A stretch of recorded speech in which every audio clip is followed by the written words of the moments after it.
Foreign चला गया, MHRD के थ्रू, मानव संसाधन मंत्रालय, जो मैं बहुत सारी चीज़ें ऐसी बताऊंगा जो आपको पता नहीं होगी। यहाँ से अगर आपको अब्रॉड जाना है तो कैसे जाना है, कौन कौन सी स्कॉलरशिप होती है, फेलोशिप होती है ना, कैसे अप्लाई करते हैं, आप पूछ सकते हैं मुझसे। ठीक है, मैं 13 साल फॉरेन में रहा, इटली, साउथ कोरिया और इस्तांबुल, टर्की।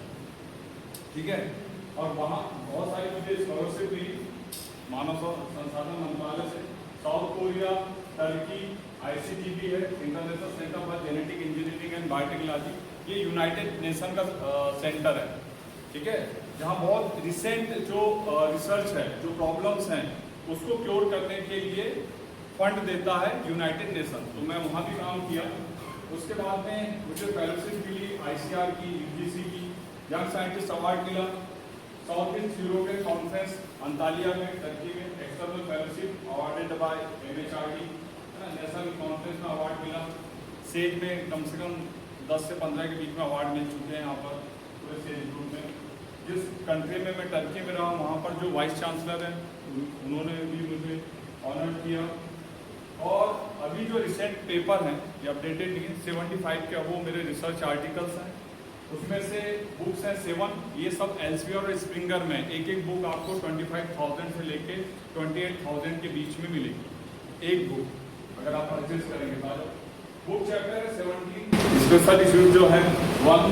तो साइटेशन क्या होता है, आपके रिसर्च पेपर जो हैं उनको दूसरे साइंटिस्ट ने या रिसर्च स्कॉलर ने कितने बार साइट किया किसी जर्नल में पब्लिश करने के लिए। तो ये 2660 साइटेशन है, H-Index 26 है और I-10 42 है। सेज यूनिवर्सिटी में अगर आप रिसर्च प्रोफाइल लेके जाएंगे तो टॉप में हम। सेकेंड नेक्स्ट ऊपर ये है समाजी university nano technology research centre. तो मैंने यहाँ पर काम किया था, जो MHRD के थ्रू में सेलेक्ट होकर गया था। तो ब्रेस्ट कैंसर पे आपको पता है 2 टाइप के कैंसर होते हैं जो है, एक तो फीमेल में ब्रेस्ट कैंसर है सबसे टॉप पे, और मेल में प्रोस्टेट कैंसर है। तो हमारा जो टारगेट था यहाँ नैनो टेक्नोलॉजी सेंटर में कि ऐसी ड्रग डिलीवरी सिस्टम कि हम इंजेक्ट करें और किसी भी नैनो पार्टिकल में अगर ड्रग्स को लोड कर देते हैं तो वो ट्यूमर के पास जाकर उसको सप्रेस कर देगी, उसको ग्रो होने नहीं देगी। क्योंकि ट्यूमर क्या होता है, बहुत फास्ट प्रोलिफरेशन होता है, डिवाइड सेल्स होती है, और आप जिसको भी अगर ये प्रॉब्लम होती है उसके बॉडी का पूरा न्यूट्रिशन को अपने साइड खींच लेती है, तो उसकी जो सेल साइकिल उसको ब्लॉक करना। तो ये रिसर्च हमने किया था, यहाँ से हमारा एक पेटेंट भी आया है और एक प्रोटोकॉल मैंने डेवलप किया था। जैसे आपने देखा होगा शुगर, आजकल इंडिया जो है वो डायबिटिक हब है और 3rd पर्सन डायबिटिक है, क्योंकि अपना जो DNA है वहाँ कहीं ना कहीं कुछ कंफ्यूगेशन ऐसा है जो हमें डायबिटिक के साइड ले के जाता है। अगर आप हमेशा 12-1 बजे के बाद 2 बजे 3 बजे सोओगे, एक ना एक दिन आप डायबिटिक हो जाओगे, है ना, क्योंकि लाइफ स्टाइल चेंज हो रही है। हमारा जो ब्रेन है वो सर्केडियम रिदम पे काम करता है, एक बायोलॉजिकल क्लॉक होता है। अगर आपका वो बायोलॉजिकल क्लॉक के हिसाब से अगर रूटीन नहीं है तो आपको डिसीज होना स्टार्ट हो जाएगी। बहुत सिंपल सा, सोना कब चाहिए, आज आप सारे लोग जेंजी हो, है ना, स्मार्ट हो, ठीक है, पर सब उल्टा काम करता है। रात में जागते हैं और मॉर्निंग में जब पढ़ना चाहिए सुबह 4:30-5 बजे, जब मस्त सोते हैं 11-12 बजे तक।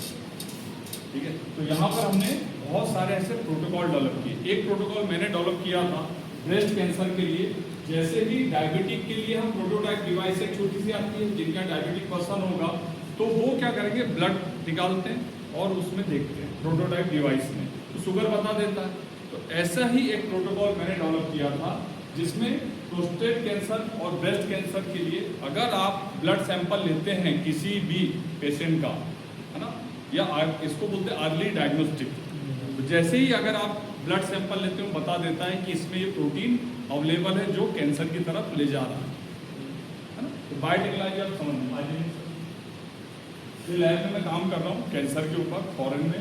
नेक्स्ट, ये ड्रग डिलीवरी सिस्टम मैंने आपको बता दिया, है ना। मैं बहुत ज़्यादा डीप में आपको बायो से रिलेटेड चीज़ें नहीं बताऊंगा, पर अभी बायोटेक्नोलॉजी किस साइड जा रही है वो डायरेक्शन आपको दिखाऊंगा और कंप्यूटेशनल साइड ले जाऊंगा, ठीक है। तो ड्रग डिलीवरी में क्या होता है, किसी भी पेशेंट पे अगर आप छोटे छोटे नैनो पार्टिकल्स होते हैं, कार्बन से भी बनते हैं, आप इस लकड़ी से भी कार्बन नैनो पार्टिकल बना सकते हैं, उसमें ड्रग्स को लोड करना और उसको इंजेक्ट कर देना किसी भी पेशेंट में। तो वो कहाँ जाएगा, कुछ रिसेप्टर होते हैं जो किसके साथ में अटैच होते हैं, कैंसर सेल्स के साथ में, और वहाँ जाके ये ड्रग्स को धीरे धीरे करके बाहर निकालेगा, जिससे क्या होगा, वो जो सेल्स है वो अरेस्ट हो जाएगी, उसका जो सेल साइकिल है ग्रो करने का वो ब्लॉक होने लगेगा। तो इससे क्या होगा कि इस टाइप के आने वाले समय में, कुछ समय बाद, हो सकता है 2 साल 3 साल 4 साल बाद इस टाइप के इंजेक्शन आने लगे कैंसर के लिए, स्पेशली ब्रेस्ट कैंसर और प्रोस्टेट कैंसर। ठीक है, नेक्स्ट। अब आपको पता होगा बायो सेंसर आजकल आ गए, जैसे मैंने एक प्रोटोकॉल डेवलप किया था, कैसा, ब्लड लिया है ना, और इसको अपन बायोलॉजिकल और केमिस्ट्री की भाषा में जो ब्लड लिया आपने उसको एनालिसिस बोलते हैं, बायोलॉजिकल सेंसर होता है, और बायोलॉजिकल जो सेंसर है उसको वो क्या करता है, ट्रांसड्यूसर इलेक्ट्रिकल सिग्नल में प्रोसेस करता है, तो हमें रीडिंग दिखती है। जैसे शुगर आपको कैसे दिख जाती है, 200 शुगर है, वो कैसे दिखा, ब्लड में से आपने शुगर कैसे बता दिया, तो शुगर क्या हो गया, एनालिसिस हो गया, बायोलॉजिकल सेंसर पे जाके अटैच हुआ, ट्रांसड्यूसर होता है जो इलेक्ट्रिकल से रिलेटेड होंगे लोग, उनको पता होगा, वो उसको कन्वर्ट किसमें कर देता है, इलेक्ट्रिकल सिग्नल में, और वहां पर वो रीडिंग दिखाता है कि भाई इसको 200 क्या है, शुगर लेवल अभी बढ़ा हुआ। ठीक है, ऐसे आप कैंसर के लिए भी प्रोटोटाइप, छोटे टाइप के डिवाइस बनने लगे हैं। नेक्स्ट, नैनो रोबोट्स आ रहे हैं आने वाले समय में। अगर कहीं पे किडनी स्टोन है तो क्या करेंगे, रोबोट फिक्स करेंगे। अगर कहीं पे डीएनए में प्रॉब्लम हो गई है बॉडी में, क्योंकि अगर डीएनए में कहीं पे म्यूटेशन होता है, कोई भी चीज़ का डिलीशन होता है या इंसर्शन होता है, तो वो जाके क्रोनिक डिसीज के फॉर्म में आ सकता है। ठीक है, तो उसके लिए भी नैनो रोबोट्स के ऊपर रिसर्च चल रही है। नेक्स्ट, प्लांट है, प्लांट साइंस में भी क्लाइमेट चेंज है सब। नेक्स्ट, ये ऐसी क्रॉप है, देखो दुनिया में पहला वीट जो है वो टर्की से मिला। अभी हम जो वीट खा रहे हैं, जिसकी चपाती आप लोग खा रहे हैं, रोटी, वो हेक्साप्लॉइडी, मतलब वो 6 टाइम उसका क्रोमोसोम बढ़ चुका है। ये क्या है, डिप्लॉइडी है, और ये ऐसी क्रॉप है कि जिससे डायबिटिक नहीं होती। आप अगर किसी को डायबिटिक है और वो चपाती खाता है तो उसमें क्या होता है, ग्लूटीन होता है, तो उससे शुगर लेवल बढ़ता है। और ये पुराने वाला जो गेहूं है, ये क्या है, इसमें ग्लूटीन है ही नहीं। तो आने वाले समय में इसको स्मार्ट क्रॉप बोलते हैं। ठीक है, तो इस पे भी काम चल रहा है, जिससे कि आप जो चपाती खाएं वो ग्लूटीन से खाएं, ये ग्लूटीन रहित से खाएं, है ना, तो उससे क्या होगा, डायबिटिक नहीं होगा या शुगर लेवल नहीं बढ़ेगा। मैं आपको थोड़ा हट के इन्फॉर्मेशन दे रहा हूँ आपके कंप्यूटेशनल बायोलॉजी के अलावा, जो इम्पोर्टेंट है। नेक्स्ट, अब बायोटेक्नोलॉजी क्या है, पता है किसी को बायोटेक्नोलॉजी? नहीं पता है। ठीक है, आप कोई भी बायोलॉजिकल जो एजेंट है, जैसे माइक्रो ऑर्गेनिज्म में पनीर सभी क्या बनता है, बनाया ही होगा, तो क्या माइक्रो ऑर्गेनिज्म आपने यूज किया और उससे क्या करा, पनीर बना दिया। ठीक है, तो ये सिंपल सी ट्रेडिशनल बायोटेक्नोलॉजी है ना। घर पे क्या होता था पहले, आजकल बहुत सारी चीजें जो है कमर्शियल हो गई है। नहीं तो पहले क्या होता था, बहुत सारी चीजें हम क्या करते थे, हमारे जो पेरेंट्स हैं वो घर पे बना लेते। सिरका सुना है, विनेगर पहले घर पे बनता था, आजकल हम परचेज कर रहे हैं, तो वो भी एक बायोटेक्नोलॉजी का ही है ना। वाइन बनाते हैं पुराने ज़माने में, अभी गांव में चले जाओ आदिवासी एरिया में, तो वाइन बनाते हैं, तो क्या सब ट्रेडिशनल बायोटेक्नोलॉजी है। ठीक है, नेक्स्ट, और हमारे बेनिफिशियल यूज के लिए है ना। नेक्स्ट चले जाओ, बहुत पहले ऐसे ओरिजिन हुआ बायोटेक्नोलॉजी का, पनीर बनाने के लिए, ये सारी चीज़ों के लिए, इनको मैं एक्सप्लेन नहीं करता क्योंकि आपके इतने योगर्ट हो गया, चीज़ हो गया है ना, ये विनेगर हो गया, ये सब क्या है, पुराने बायोटेक्नोलॉजी, जिसको हमने अभी मॉडर्न बायोटेक्नोलॉजी में लिख दिया। नेक्स्ट, ये आप देखो फर्स्ट वर्ल्ड वॉर जब हुआ था ना, तो पहली बार 1920 में ये बैक्टीरिया को यूज करके स्टार्च से ब्यूटेनॉल और एसीटोन बना दिया उन्होंने, मतलब एल्कोहल बना दिया था फर्स्ट वर्ल्ड वॉर। ये ओल्ड बायोटेक्नोलॉजी। अलेक्जेंडर फ्लेमिंग के बारे में आपने सुना होगा, पेनिसिलिन है ना, पेनिसिलिन। ठीक है, तो वो कैसे किया था, एक स्टूडेंट था और उस लैब में जाता था बार बार, और साइंटिस्ट से बोलता था कि मुझे आप इंटर्नशिप में ले लो, अपन लोग करते हैं ना आजकल, इंटर्नशिप चाहिए, पेड चाहिए, है ना, तो वो बार बार जाता था, उसको भगा देता कि भाई अभी लैब में जगह नहीं है। तो बोले मेरे पास ये आइडिया है, मुझे ये एक्सपेरिमेंट लगाना है, तो वो हमेशा मना करता था। तो बाद में क्या हुआ कि उसको कहीं पे जाना रहा दूसरी कंट्री में साइंटिस्ट को, तो उन्होंने कहा कि मैं आपको 15 डेज के लिए टाइम देता हूँ, आप आके लैब में काम कर लो, जो भी आपका आइडिया है। तो वो जैसे ही वहाँ पर आया और उन्होंने लैब में काम करना चालू किया और 15 डेज हो गए, और उठा के उन्होंने क्या करा, उसका जितना एक्सपेरिमेंट था एक कॉर्नर पर रख दिया और उसको भूल गए।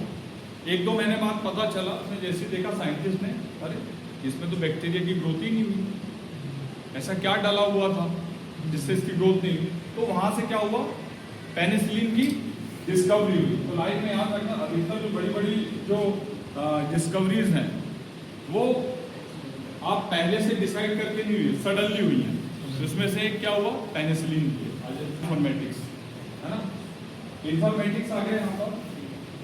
आप लोग कंप्यूटेशनल बायोलॉजी वाले हो, बायो के बारे में कभी सुना? कंप्यूटेशनल बायोलॉजी नहीं सुना होगा, क्योंकि आपका पूरा कंप्यूटर जो है, प्रोग्रामिंग जो भी है, लैंग्वेज, इसी पे आप काम करते हैं। पर आप कभी ये नहीं सोचते कि क्या इसका यूज़ बायो में भी होता है, क्योंकि अपॉर्चुनिटीज उधर भी बहुत है। क्योंकि आप जितने भी कंप्यूटर वाले वो हमेशा कंप्यूटर वाले साइड में जाने की सोचोगे, IT साइड जाने की सोचोगे। आप कभी ये नहीं सोचोगे कि यार ये बायो साइड भी जा सकते हैं क्या, इधर बहुत अपॉर्चुनिटी है। और इंडिया में और अब्रॉड में बहुत सारे प्रोजेक्ट हैं जो कि बायोलॉजिकल साइड भी आप काम कर सकते हैं। उसी में ये बायो प्लस इंफॉर्मेटिक्स। बायो मतलब लाइफ, बैक्टीरिया में लाइफ होती है, वायरस में होती है, माइक्रो ऑर्गेनिज्म में होती है, प्लांट में होती है, एनिमल में होती है, ह्यूमन में होती है। तो आप उधर भी उनका जो डेटा है बायो से रिलेटेड, उसको आप इंफॉर्मेटिक्स यूज करके कुछ ना कुछ चीज़ें ला सकते हैं। एक ऐसी बहुत बड़ा प्रोजेक्ट हुआ था, ह्यूमन जीनोमिक प्रोजेक्ट, कभी आपने सुना होगा, 12th तो सभी पढ़ के आए होंगे। तो वहाँ पर है ना, ह्यूमन जीनोमिक प्रोजेक्ट था। उसमें क्या करा, दुनिया के सारे जितनी भी रेसेस हैं, इंडिया कॉन्टिनेंटल हो गया, है ना, यूरोप हो गया, ठीक है, USA, कनाडा, यहाँ के लोगों का DNA का सीक्वेंस किया और उसको ह्यूमन जीनोमिक प्रोजेक्ट का क्यों किया सीक्वेंस, कि हमें ये पता चल जाए, ये भी पता लगा सकते हो कि ह्यूमन जो है उसकी ओरिजिन कहाँ से हुई। जब हम पूरा DNA का डेटा देखेंगे ना एक बार, अब वो कौन करेगा, आप लोग करोगे कंप्यूटर वाले, क्योंकि ह्यूज डेटा आएगा, हम लोग नहीं कर सकते बायो वाले। तो आप वो कर सकते हो, डिसीज प्रिडिक्ट कर सकते हो कि इंडिया में कौन सी डिसीज आने वाले 10 साल में आने वाली है। फार्मास्यूटिकल कंपनी को आप डेटा भेज सकते हो कि सर यहाँ पर ये डिसीज आने वाली, इसके अकॉर्डिंग आप क्या होता है, बायोइन्फॉर्मेटिक्स क्या होता है, ठीक है। हो सकता है आप में से कोई उस डायरेक्शन में जाके साइंटिस्ट बन जाए, USA, कनाडा, कहीं भी अच्छी जगह पे आप जाके रिसर्च करने लगे, ठीक है। तो इसमें आप देखो बायोलॉजी से रिलेटेड है, कंप्यूटर साइंस भी इम्पॉर्टेंट है, इंफॉर्मेशन इंजीनियरिंग, मैथमेटिक्स भी इम्पॉर्टेंट है, और स्टैटिस्टिक्स। तो इससे मिलकर क्या बनता है, बायो इन्फॉर्मेटिक्स।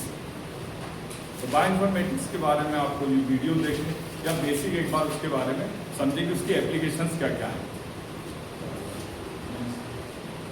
अब ये देखो क्या कर सकते हैं बायो इन्फॉर्मेटिक्स से, इससे भी आप बायोलॉजिकल डेटा, ठीक है। जैसे मैं बायो से हूँ तो मैं बहुत सारे ऐसे डेटे पे काम नहीं कर सकता, क्योंकि मेरा जो माइंडसेट है बायो से रिलेटेड है।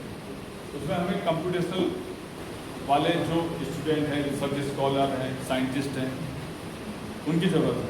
आप देखा प्रोटीन स्ट्रक्चर, मतलब आप प्रोटीन के स्ट्रक्चर का जो है बहुत यूज़ होता है। 3D प्रोटीन स्ट्रक्चर हम देख रहे हैं, प्रिडिक्शन करते हैं इसमें कि किस टाइप का स्ट्रक्चर होगा। स्ट्रक्चर क्यों देख रहे हैं, क्योंकि कैंसर वाला जो प्रोटीन है उसका स्ट्रक्चर आपको पता हो गया, तो उससे उसके अकॉर्डिंग आप ड्रग डिस्कवरी कर सकते हो। वो भी बायोइन्फॉर्मेटिक्स वाला कर सकता है, ड्रग डिज़ाइन कर सकता है, बहुत सारे मॉलिक्यूल्स बना सकता है कंप्यूटर पे। और वो जो मॉलिक्यूल बनाया आप किसी कंपनी को दोगे, वो मॉलिक्यूल का स्ट्रक्चर वो बना कर हमें एक पाउडर फॉर्म में देगा, और हम उसको क्या है माइस में या अलग अलग जो डिसीज है उसके अकॉर्डिंग एक्सपेरिमेंट लगाएंगे। प्रोटीन फोल्डिंग तो बहुत ही हाई इंटेलिजेंस वाला काम होगा। ये आप प्रोटीन फोल्डिंग की बात करें ना, प्रोटीन फोल्डिंग जो अल्फा हुआ भी काम होता है, तो बहुत ही हमारे पास तो बहुत सारे सॉफ्टवेयर है। मैं तो बायो वाला मैं प्रोटीन फोल्डिंग उससे भी कर देता हूँ। मतलब आपके पास में क्या अमीनो एसिड का स्ट्रक्चर आया, पूरा प्रोटीन किससे बना, अमीनो एसिड से वो आया, और हमने हमारे अकॉर्डिंग मतलब कि हमें क्या क्या रिक्वायरमेंट है उसके अकॉर्डिंग हमने अगर डाल दिया तो प्रिडिक्शन आ जाता है पूरा। उसमें ये भी बता देता है कि पर्टिकुलर जो साइट्स है इसकी प्रोटीन की, ये इसकी बाइंडिंग साइट्स है, उसके अकॉर्डिंग फिर हम मॉलिक्यूल बना सकते हैं। तो आपको लग रहा है हर चीज़ आजकल आसान है, बस आपको क्या है लिटरेचर पढ़ना है, उस पर कभी भी आप रिसर्च करो कोई पर्टिकुलर टॉपिक पे, जैसे ये बोल रहे हैं कि प्रोटीन स्ट्रक्चर है ना, इस पर आप रिसर्च करोगे आपको बहुत सारे सॉफ्टवेयर मिल जाएंगे। और कोई भी रिसर्च करना है आपको तो उसके लिए आप लास्ट 5 इयर्स के अगर रिसर्च पेपर पढ़ोगे तो आपको नया आइडिया आता है ना, किससे ये कर सकते हैं वैसा कर सकते हैं, ठीक है। डेटा माइनिंग हो गया, डिसीज प्रिडिक्शन हो गया, जीनोमिक सीक्वेंस हो गया। जीनोम मतलब एक पर्टिकुलर ऑर्गेनिज्म है, एक ह्यूमन है या बैक्टीरिया, उसके अंदर पूरा जो सीक्वेंस है डीएनए का उसको अपन जीनोमिक सीक्वेंस कहते हैं, ठीक है। ये इवोल्यूशन बायोलॉजी हो गई, एल्गोरिथम डेवलपमेंट, ड्रग डिस्कवरी, ये सब कुछ किस में आता है, बायोइन्फॉर्मेटिक्स में आता है। सपोज आपके पास में क्या है, एक डेटा आया, आपने एक ऑर्गेनिज्म लिया और उसका पूरा डीएनए का सीक्वेंस लिया। सर आपको नहीं पता है कि ये जो सीक्वेंस है ये किससे रिलेटेड है, क्योंकि नया ऑर्गेनिज्म मिला आपको और उसका आपने डीएनए निकाला और उसका सीक्वेंस कर दिया, ATGC ऐसे करके पूरा सीक्वेंस आ गया। अब वो सीक्वेंस को आप क्या करोगे, एक जीन बैंक है NCBI, आप लिख लेना NCBI, आप सर्च करना NCBI पे आपको सारा जीनोमिक डीएनए का डेटा अवेलेबल रहता है, ठीक है। वहां से एक टूल होता है जिसको ब्लास्ट बोलते हैं, बेसिक लोकल अलाइनमेंट टूल। हमारा जो डीएनए का सीक्वेंस आया उस पूरे जीन बैंक में लाखों करोड़ों सीक्वेंस होंगे, उसके साथ आप क्या करते हैं, ब्लास्ट करते हैं, मतलब अलाइनमेंट करते हैं। अलाइनमेंट करने से पता चल जाएगा कि ये ऑर्गेनिज्म जो है ये हो सकता है कि इस पर्टिकुलर ऑर्गेनिज्म के पास में, अगर वो नया रहा तो कहीं मैच ही नहीं करेगा। अगर वो कहीं ना कहीं दूसरे जो स्पीसीज है उसके डीएनए से कुछ पार्ट बेस किया तो वो क्या करेगा, आपको क्वेरीज बता देगा कि 25% ये एनिमल से, इस एनिमल से सिमिलरिटीज है। तो आप क्या बोलोगे, इससे रिलेटेड कहीं ना कहीं लिंक है, इस फैमिली से रिलेटेड। तो इस तरह बहुत सारे जो ह्यूज डेटे पे आप काम कर सकते हो, ठीक है। अच्छा, बायो वाले हैं ना, इंजीनियरिंग साइड पे जा सकते हैं, टिश्यू इंजीनियरिंग। अभी क्या हो रहा है आप लोग कि बहुत सारे जो ऑर्गेनिजम्स हैं, है ना, इसके अलावा आपको पता हार्ट है, किडनी है, स्किन है। स्किन का भी अब क्या होगा, लैब में डेवलप कर सकते हो आप स्किन। आंख की कॉर्निया भी आप लैब में डेवलप कर सकते हो। अभी रीजनरेटिव बोलते हैं मेडिसिन इसको। इसमें क्या होता है, और जो ऑर्गन्स हैं उसको आप लैब में डेवलप कर सकते हैं। इसके लिए क्या है कि एक ऐसा मटेरियल लेते हैं, सपोज एक हार्ट शेप लिया आपने मटेरियल और वो बायोडिग्रेडेबल होगा, ऑटोमेटिक डिग्रेड हो जाएगा। उसके ऊपर जो सेल्स हैं मायोकार्डियल सेल्स हार्ट की, उसको आप ग्रोथ करवाते हैं लैब के अंदर। तो कुछ दिनों में क्या होगा, पूरा हार्ट का शेप बन जाएगा और उसको आने वाले समय में ट्रांसप्लांट कर देंगे, हमें किसी से लेने की जरूरत नहीं। ऐसी किडनी पे काम चलता है। 3D प्रिंटिंग आपने देखा होगा, बहुत छोटी सी आती है, वहाँ ह्यूज बड़ी बड़ी 3D प्रिंटिंग्स रहती हैं जो हार्ट को प्रिंट करती है या ऑर्गेनिजम्स को प्रिंट कर सकती है। तो बायो से आप टिश्यू इंजीनियरिंग साइड भी, आप कंप्यूटेशनल वाले हो या इंजीनियरिंग वाले हो, इस साइड भी आप जा सकते हो। आप अभी सर्च करोगे ना किसी बायो लैब में कंप्यूटेशनल बायोलॉजी, आप जैसे कंप्यूटर वाले ही लोग वहाँ पर काम कर रहे हैं। भाई कई बार क्या होता है, एक्सपोजर नहीं रहता है, पता नहीं रहता है, यार मेरी फील्ड यही है तो मुझे ऐसे जाना है। आप जब तक मल्टी डिसिप्लिनरी फील्ड में काम नहीं करोगे आपकी ग्रोथ नहीं है। वो जमाना गया कि किसी ने बायो लिया, कंप्यूटर लिया और उसी फील्ड का उसको नॉलेज है तो आपको बुला के आ जाओ हमारी कंपनी में काम करो।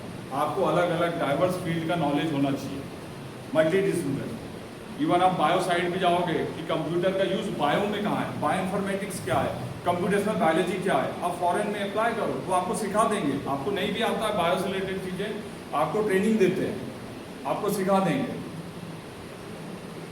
आप वहाँ काम कर सकते हो। अपनी फील्ड में अगर ग्रोथ नहीं हो रही है तो थोड़ा सा हट के चलो तो ग्रोथ मिलेगी आपको, नहीं तो नहीं मिलने वाली, ठीक है। नेक्स्ट, ये 3D प्रिंटिंग सर्च करो आप, ऑर्गन्स जो है उसको हम 3D प्रिंटिंग से बना सकते हैं कि नहीं बना सकते, बनाने लगे हैं। बहुत हाई लेवल का मेडिकल साइंस में काम चल रहा है, बायोटेक्नोलॉजी में काम चल रहा है। हमें क्या लगता है, बायोटेक्नोलॉजी बस ऐसे है ना। नेक्स्ट,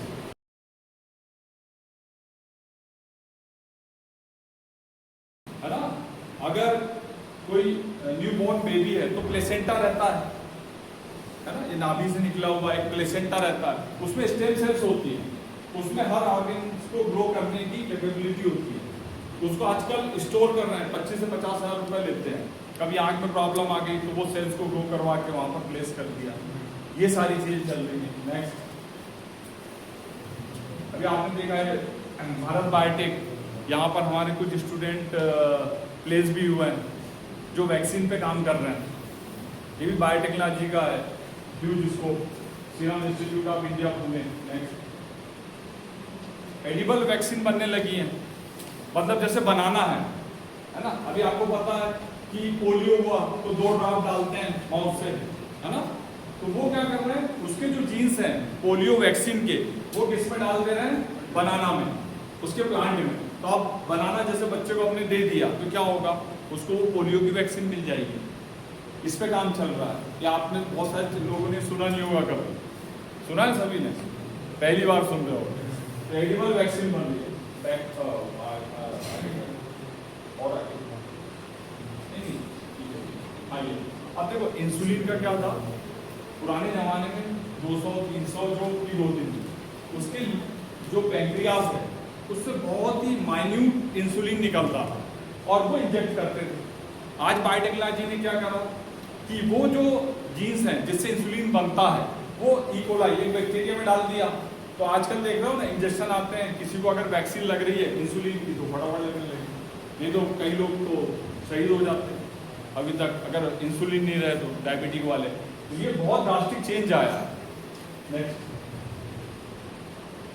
ऐसे बैक्टीरिया जो है, अब वो जो आपने इंसुलिन वहाँ पर आप देख रहे थे इसके जस्ट पहले, वो कैसे बनाया, फर्मेंटेशन टैंक, लेबोरेटरी इंडस्ट्री के अंदर फर्मेंटर टैंक लगा दिया। ये जो बैक्टीरिया है इसके अंदर आपने वो जीन्स डाल दिए जिससे वो इंसुलिन बना है ना। तो वो इंसुलिन बनने लगा और आज मार्केट में अवेलेबल है। नेक्स्ट, प्लास्टिक ईटिंग फंगस, बहुत ज़्यादा प्रॉब्लम आ रही है। हम देख रहे हैं कि हर जगह प्लास्टिक है। तो अभी कुछ ऐसे फंगस आइडेंटिफाई किए हैं जिससे क्या हो रहा है, वो प्लास्टिक को ईट करता है। नेक्स्ट, डॉली के बारे में किसी ने सुना, बहुत सारे लोगों ने जिनने 12th में पढ़ा होगा ना उन्होंने सुना होगा, है ना। ये क्लोन बना दिया विदाउट फर्टिलाइजेशन, ठीक है। बायो वाले हम एग और स्पर्म को फर्टिलाइजेशन होता है तो उसके बाद में शिप बनती है। इन्होंने क्या करा, जो इसकी मम्मी थी उसके सेल्स ले लिए कोशिका, और उससे क्या करा, एक डॉली बना दिया क्लोनिंग से, पहली एनिमल जो ऐसा है विदाउट फर्टिलाइजेशन। नेक्स्ट, अब देखो, गोड प्रोड्यूस स्पाइडर सिल्क। ये जो सिल्क है ना, स्पाइडर सिल्क, ये बहुत ही हाई प्रोटीन होता है ना। तो उसके लिए क्या करा, इसके जीन्स इसमें डाल दिए। नेक्स्ट, ये transgenic cow milk, human milk, जो मदर के मिल्क में ऐसे प्रोटीन्स होते हैं सिर्फ उसी मिल्क में होते हैं, उसको क्या करा, उसके जीन्स लेके ये गाय में डाल दिए। तो क्या मिल रहा है यहाँ पर, मदर वाला जो मिल्क है वो मिलने लगा, human milk. Next, golden rice, African country में अगर आप देखोगे तो बहुत सारे ऐसे प्रॉब्लम्स आ रही हैं, डिसीज आ रही हैं जो आँख से रिलेटेड है, आई से रिलेटेड है। तो वहाँ पर क्या हो रहा है, ये वाला जो राइस है वो विटामिन ए डिफिशियंसी के लिए खाया और आंखों की प्रॉब्लम्स खत्म, क्योंकि जो थर्ड वर्ल्ड कंट्रीज जैसे अफ्रीकन कंट्रीज गरीब है वो मेडिसिन ले नहीं सकते, तो ये ऐसा गोल्डन राइस बनाया। इसको अपन क्या बोलते हैं, जेनेटिक मॉडिफाई। जेनेटिक मॉडिफाई मतलब अगर वो नेचुरल कंडीशन में ग्रो कर रहा है, हमने हमारी तरफ से उसके अंदर डीएनए डाल दिया जिससे विटामिन ए बनने लगे, ठीक है। नेक्स्ट, अभी आने वाले समय में ये आप देखना, नैनो बायोनिक प्लांट्स बनने लगे। रोड के दोनों साइड ऐसे प्लांट लग जाएंगे आने वाले समय में जिसमें हमें लाइट लगाने की जरूरत ही नहीं है। जैसी नाइट हुई, जुगनू देगा ना, जुगनू और नाइट में निकलता है, उसके जीन्स डाल दिए उसमें। MIT USA में ये काम चल रहा है ना, लगता है ना कुछ अलग सा। अब देखो, बायोलॉजिकल साइंस, बायोटेक्नोलॉजी बहुत इंपॉर्टेंट है। इनको जानते हैं आप,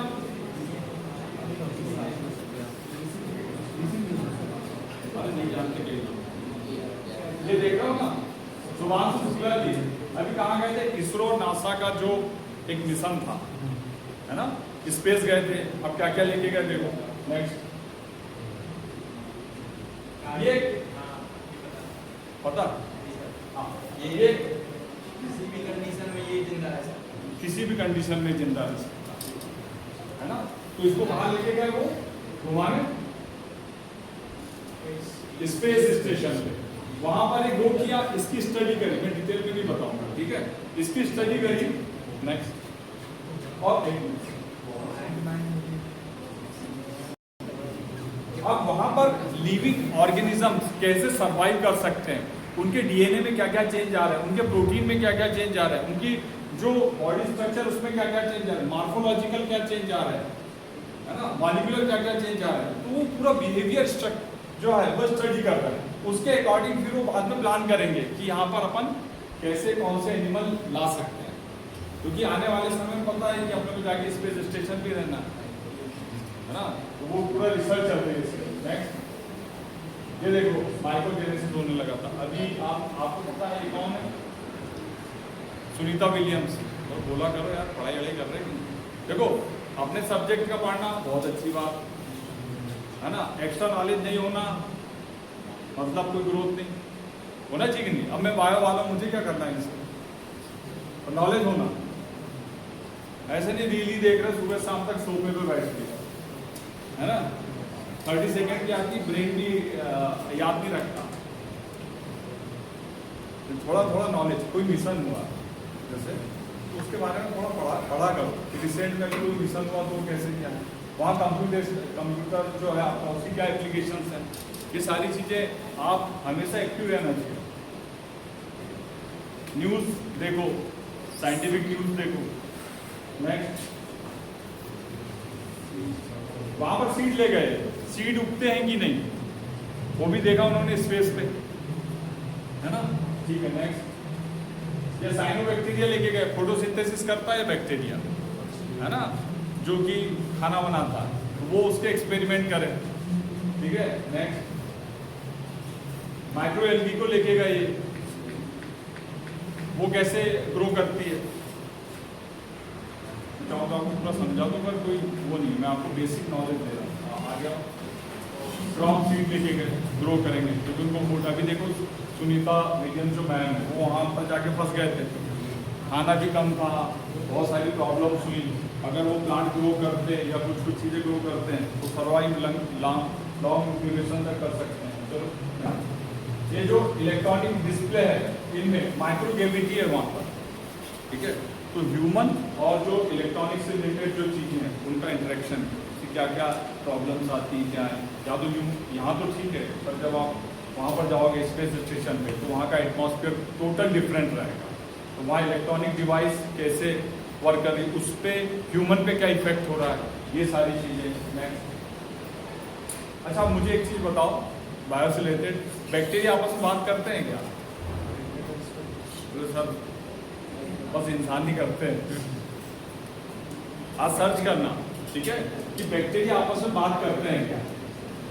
तो बैक्टीरिया आपस में बात करते हैं, इसको इंग्लिश में बोलते हैं क्वेरम सेंसिंग, है ना, क्वेरम सेंसिंग। तो बैक्टीरिया आपस में बात करते हैं। नेक्स्ट अच्छा प्लांट आपस में बात करते हैं क्या?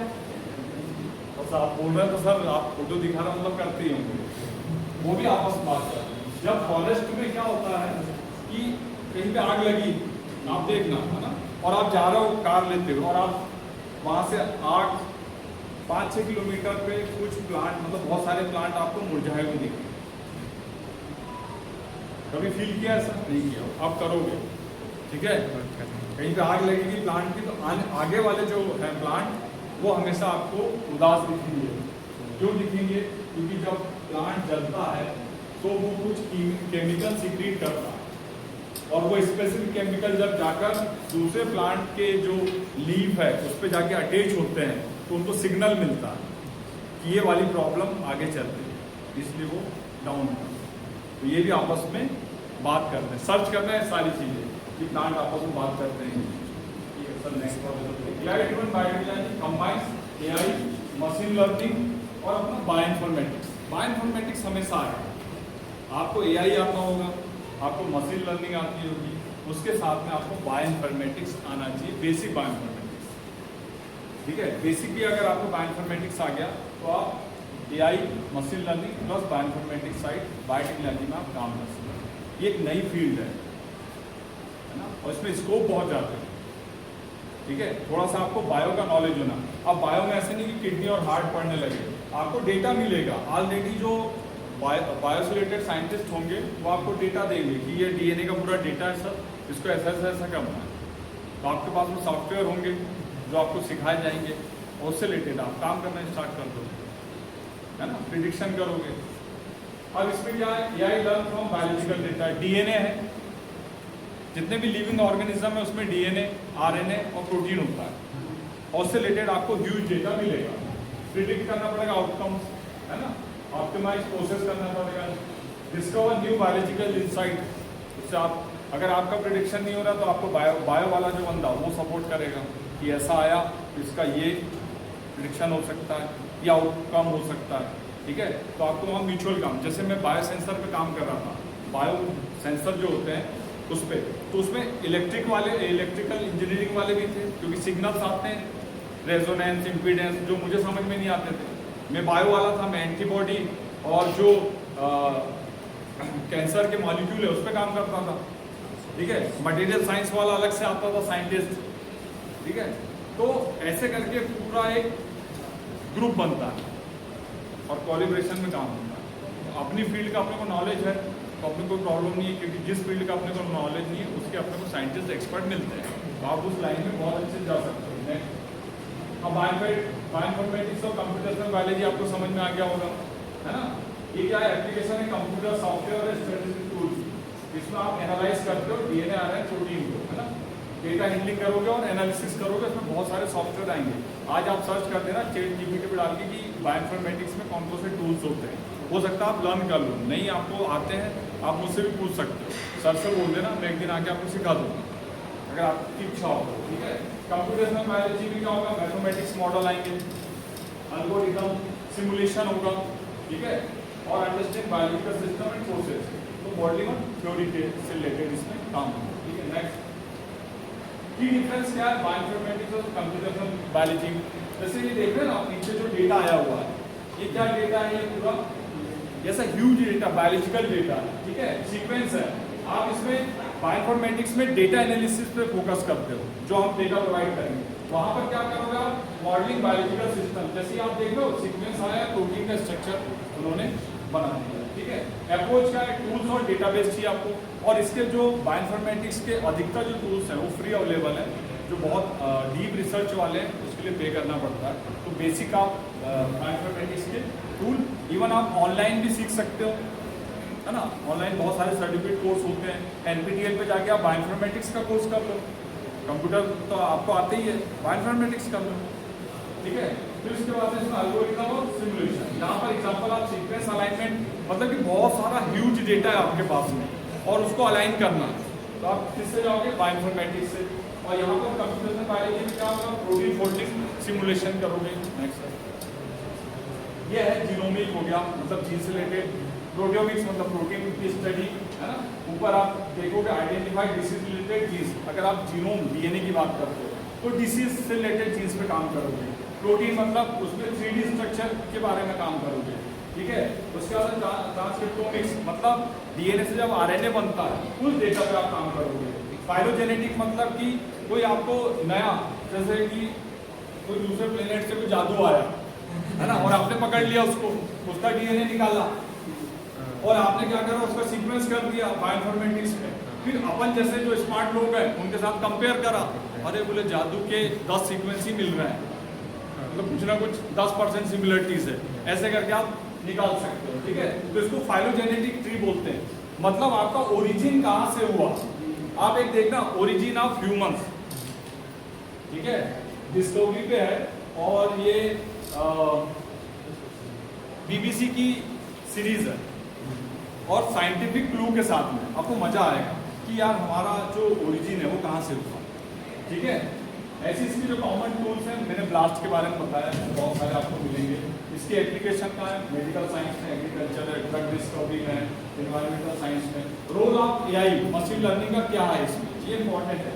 देखो प्रिडिक्ट प्रोटीन स्ट्रक्चर बताया मैंने अभी आपको, analysis big genomic data, huge data आया, उसका एनालिसिस करना, डिटेक्ट पैटर्न इन डिसीज के बारे में, ठीक है, इम्प्रूव ड्रग डिस्कवरी। अगर आपको डिसीज के बारे में पता चल गया तो आप ड्रग डिस्कवरी भी थ्रू कंप्यूटेशनल बायोलॉजी कर सकते हो, क्योंकि आप सारी चीज़ें कंप्यूटर में करेंगे और वो फिर आप लैब में देंगे, ठीक है।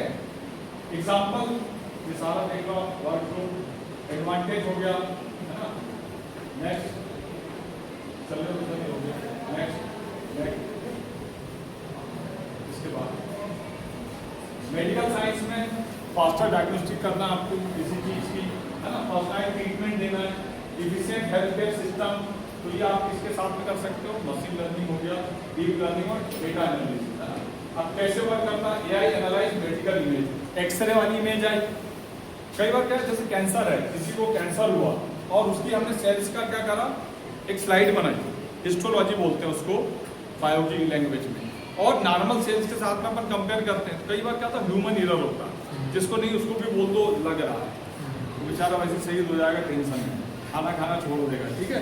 तो अपन वहाँ क्या कर सकते हैं, एआई को यूज कर सकते हैं कि ये वाली जो इमेज है, नॉर्मल वाली इमेज है, इससे कंपेयर करके आप बताएं कि इसमें क्या कैंसर हो रहा है, इसको स्टार्ट हो चुका है, तो क्या होगा कि जो प्रिडिक्शन है 99 या 100% वो सही करके बताएगा, ह्यूमन एरर नहीं होगा, है ना, ठीक है। हाई एक्यूरेसी के साथ आप कर सकते हो अर्ली डिटेक्शन, ये बहुत इंपॉर्टेंट है। कोई भी जो डिसीज होती है उसमें अगर हम किसी भी पेशेंट को पहले ही पता जांच कर लें तो बहुत उसकी लाइफ बच सकती है और बहुत सारा पैसा खर्च होने को बच सकता है। इसलिए जितनी भी कैंसर से रिलेटेड चीज़ें हैं उसमें अर्ली डायग्नोस्टिक करते हैं। नेक्स्ट पर्सनल मेडिसिन दे सकते हो आप, ठीक है, उसका जेनेटिक प्रोफाइल चेक करके, है ना, क्योंकि आपके पास में डीएनए का ह्यूज डेटा है, उसके अकॉर्डिंग भी दे सकते हो, लाइफ स्टाइल, मेडिकल हिस्ट्री कर सकते हो। तो AI suggest specific cancer drug based on tumour genetics, जैसे किस टाइप का ट्यूमर है उसके अकॉर्डिंग एआई भी सजेस्ट कर सकता है कि इसको कौन सी ड्रग्स देना चाहिए जो बेनिफिशियल होगा। नेक्स्ट ये रोबोटिक सर्जरी, है ना, मतलब बहुत ही ज़्यादा लेस पेन होता है, फास्ट रिकवरी होती है, क्योंकि वो स्पेसिफिक जगह जाकर ही कट लगाते हैं जहाँ पर लगाना है। रिड्यूस ह्यूमन एरर हो गया, ह्यूमन, है ना। ड्रग डिस्कवरी में एआई का है, अभी कोविड-19 आया, कितना फास्ट आया, कई लोग तो लैब ही नहीं जा पा रहे थे, है ना, कैसे आप वो कोरोना का पता लगाते, तो उसमें एआई हेल्प कर सकता है ड्रग्स बनाने के लिए, ठीक है, वैक्सीन रिसर्च के लिए। ये रिमोट पेशेंट मॉनिटरिंग कर सकते हैं आजकल, ये भी चल रहा है, ठीक है, मोबाइल हेल्थ ऐप के साथ, स्मार्ट वॉच के साथ में। कम आजकल ऐसा हो रहा है कि पेशेंट घर पे रहेगा और उसका जो मॉनिटरिंग है वो एक सेंटर बना दिए जाएंगे, एआई सेंटर टाइप के आने वाले समय में, कि भाई ये वाला जो पेशेंट है वहाँ राजवाड़ा पे इस घर पे, तो उसकी मॉनिटरिंग हो रही है पूरी बैठ के, अब, है ना। ये आने वाले समय में आप देखना एक एक रूम में, अपने घर के रूम में एक कॉर्नर ऐसा रहेगा जहाँ पर वो पेशेंट रहेगा, उसकी पूरी मॉनिटरिंग एक स्पेसिफिक सर्विलेंस वाला जो रूम होता है ना वहाँ से करेंगे, और वहाँ से भी वो मेडिसिन और सारी चीज़ प्रोवाइड करेंगे। ये पैथोलॉजी लेबोरेटरी में भी इसका बहुत यूज़ हो रहा है एआई का, है ना, मतलब आप फास्ट डायग्नोस्टिक कर सकते हो, हाई एक्यूरेसी के साथ कर सकते हो, है ना, ऑटोमेशन ऑफ रूटीन टास्क पूरा एआई के थ्रू, ठीक है। नेक्स्ट जैसे ये मैंने बताया ना अभी आपको, ये नॉर्मल कैंसर की सेल है और ये एबनॉर्मल सेल्स है, तो नॉर्मल सेल है और ये कैंसर वाली सेल है, तो इसका प्रिडिक्शन एआई के थ्रू बहुत फास्ट हो सकता है। नेक्स्ट एग्रीकल्चर में भी आ गया है, एग्रीकल्चर बायोटेक्नोलॉजी में बहुत सारे, और उसका मेन क्या है, स्मार्ट क्राफ्ट बनाना, है ना, और जो एग्रीकल्चर है वो बहुत ही हाई लेवल पर, मतलब उसका मॉनिटर करना किसके थ्रू आ सकता है, एआई के थ्रू। नेक्स्ट फॉरेंसिक बायोटेक्नोलॉजी में आप काम कर सकते हो, ठीक है, फास्ट इन्वेस्टिगेशन कर सकते हैं, हाई एक्यूरेसी के साथ में कर सकते हैं, ठीक है, ये handle large database, reduce human error. Next food biotechnology में अब देखो ये मिल्क फर्मेंटेशन, फर्मेंटेशन मतलब कि आप जितना भी मिल्क अभी यूज़ करते हो वो फर्मेंटेड रहता है, नहीं तो डिसीज हो जाएगी आप, ठीक है। तो इसमें न्यूरल नेटवर्किंग के थ्रू कर सकते हैं, improve food safety, higher production efficiency, faster quality assessment, reduce food wastage. Next, अब ये देखिए एरिया और आज तक what has been achieve so far AI में बायोटेक लैब। पहला क्या, प्रोटीन साइंस में, इसमें प्रिडिक्ट स्ट्रक्चर, ठीक है, accurately drug discovery, faster and cost effective, ठीक है, जीनोमिक्स बिग डेटा का आप एनालिसिस कर सकते हो, एग्रीकल्चर में स्मार्ट फार्मिंग, उसका medicine early disease detection, disease को अपन पहले ही पता लगा, इंडस्ट्री में ऑप्टिमाइज फर्मेंटेशन, फर्मेंटेशन मतलब एंजाइम बनाना हो, प्रोटीन बनाना हो, एंटीबॉडी बनाना हो, तो इंडस्ट्री भी यही काम करती है मेजरली। तो उसमें भी एआई क्या होता है, फर्मेंटर बहुत बड़ी मशीन रहती है और उसमें पूरा एआई का अगर सिस्टम आपने लगा दिया तो प्रॉब्लम ही नहीं है, कंटिन्यू फ्लो में चलते रहेगा, जहाँ पर जो रिक्वायरमेंट रहेगी है ना उसके हिसाब से उसको ऑटोमेटिक चलते जाएगा। ये फिर इन्वायरमेंट पॉल्यूशन कंट्रोल में भी एआई आ गया है ना, पॉल्यूशन को कंट्रोल करने के हिसाब से, क्योंकि बहुत सारे सेंसर बन रहे हैं। नेक्स्ट, ठीक है, नेक्स्ट, अब ये बोल रहा है 90% स्ट्रक्चर एक्यूरेसी, फास्टर हो रहा है 10x। अब काम क्या हो रहा है, फास्ट हो रहा है, जैसे कि 1x मतलब आप 1 किलोमीटर 1 घंटे में दौड़ रहे है ना, तो 1 घंटे में आप क्या 10 किलोमीटर दौड़ रहे हैं, इतना फास्ट ही चल रहा है। रिसोर्स सेविंग 50%, रिसोर्स सेविंग ये बहुत बड़ी प्रॉब्लम है ना, अभी देख रहा हूँ ना IT सेक्टर में एआई आते जा रहा है, वेबसाइट बनाने में ऐसा है कि एआई की हेल्प करने लगा चैट जीपीटी है ना, तो ये रिसोर्सेज 50% सेविंग। नेक्स्ट, ठीक है, एनी क्वेश्चन? आप जो बता रहे हैं